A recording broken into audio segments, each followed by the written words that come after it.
بسم اللہ الرحمن الرحیم۔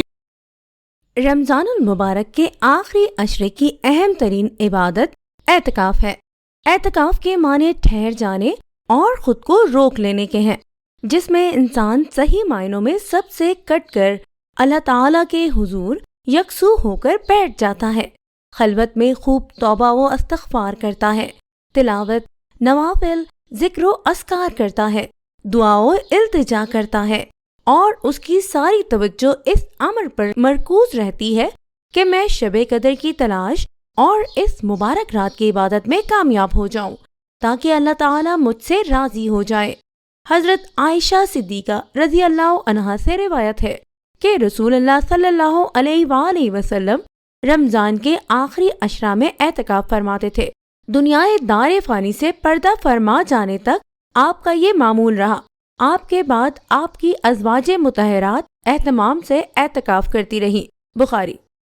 فضیلت اعتکاف کے بارے میں حضرت ابن عباس رضی اللہ عنہما سے روایت ہے کہ رسول اللہ صلی اللہ علیہ وآلہ وسلم نے فرمایا، جو شخص اللہ تعالیٰ کی رضا کے لیے ایک دن کا اعتکاف کرتا ہے تو اللہ تعالیٰ اس کے اور جہنم کے درمیان 3 خندقوں کو آڑ بنا دیں گے۔ ایک خندق کی مسافت آسمان و زمین کی درمیانی مسافت سے بھی زیادہ چوڑی ہے۔ اگر ایک دن کے اعتکاف کی اتنی فضیلت ہے تو رمضان کے آخری عشرے کے اعتکاف کی کیا فضیلت ہوگی؟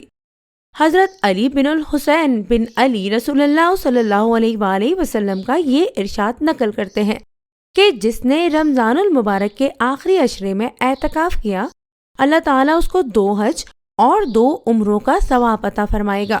جب بندہ اعتکاف کی نیت سے اپنے آپ کو مسجد میں مقید کر دیتا ہے تو اگرچہ وہ عبادت اور ذکر و تلاوت کے راستے سے اپنی نیکیوں میں خوب اضافہ کرتا ہے، لیکن بعض بہت بڑی نیکیوں سے وہ مجبور بھی ہو جاتا ہے۔ مثلاً وہ بیماروں کی عیادت اور خدمت نہیں کر سکتا، جو بہت بڑے ثواب کا کام ہے۔ کسی لاچار، مسکین، یتیم اور بیوہ کی مدد کے لیے دوڑ دھوپ نہیں کر سکتا، کسی میت کو غسل نہیں دے سکتا، جو اگر ثواب کے لیے اور اخلاص کے ساتھ ہو تو بہت بڑے اجر کا کام ہے۔ اسی طرح نماز جنازہ کی شرکت کے لیے نہیں نکل سکتا، میت کے ساتھ قبرستان نہیں جا سکتا، جس کے ایک ایک قدم پر گناہ معاف ہوتے ہیں اور نیکیاں لکھی جاتی ہیں۔ اعتکاف کرنے والے کے نامہ اعمال میں اللہ تعالیٰ کے حکم سے وہ سب نیکیاں بھی لکھی جاتی ہیں جن کے کرنے سے وہ اعتکاف کی وجہ سے مجبور ہو جاتا ہے اور وہ ان کا عادی تھا۔ اللہ پاک ان محرومیوں کا نعم البدل بہت بڑے اجر کی شکل میں عطا فرماتے ہیں۔ عورتوں کے لیے بھی اعتکاف کرنا سنت ہے اور ثواب کا باعث ہے۔ عورتوں کے لیے شرعی حکم یہ ہے کہ عورتیں اپنے گھر کی مسجد میں اعتکاف کریں، یہی ان کے لیے بہتر ہے۔ اور گھر کی مسجد سے مراد وہ جگہ ہے جسے گھر میں نماز، ذکر، تلاوت اور دیگر عبادات کے لیے متعین کر لیا گیا ہو۔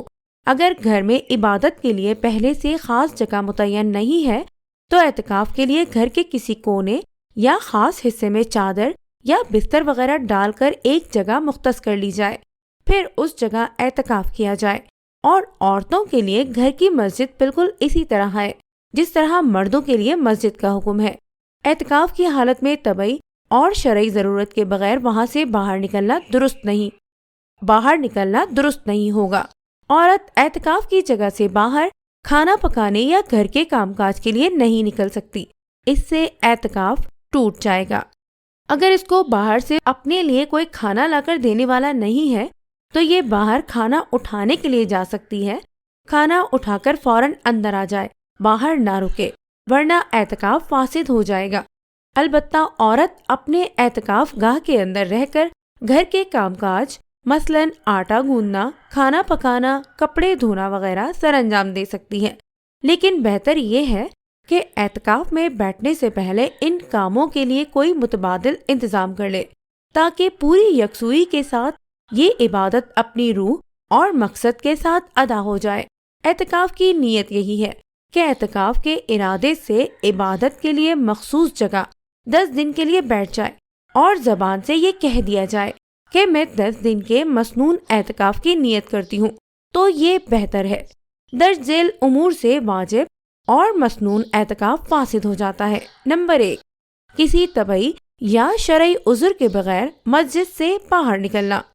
نمبر 2، روزہ نہ رکھنا یا توڑ دینا۔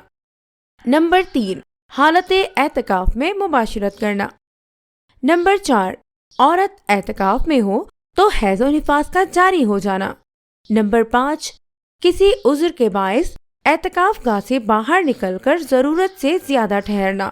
اور آخر میں دعا ہے کہ اللہ رب العزت ہمیں آخری عشرہ رمضان کے اعتکاف کی توفیق عطا فرمائے، جو کہ نبی کریم صلی اللہ علیہ وآلہ وسلم کی مبارک سنت لیلۃ القدر جیسی مبارک رات کی عبادت کا ذریعہ اور اللہ تعالیٰ کی رضا و خوشنودی کا باعث ہے۔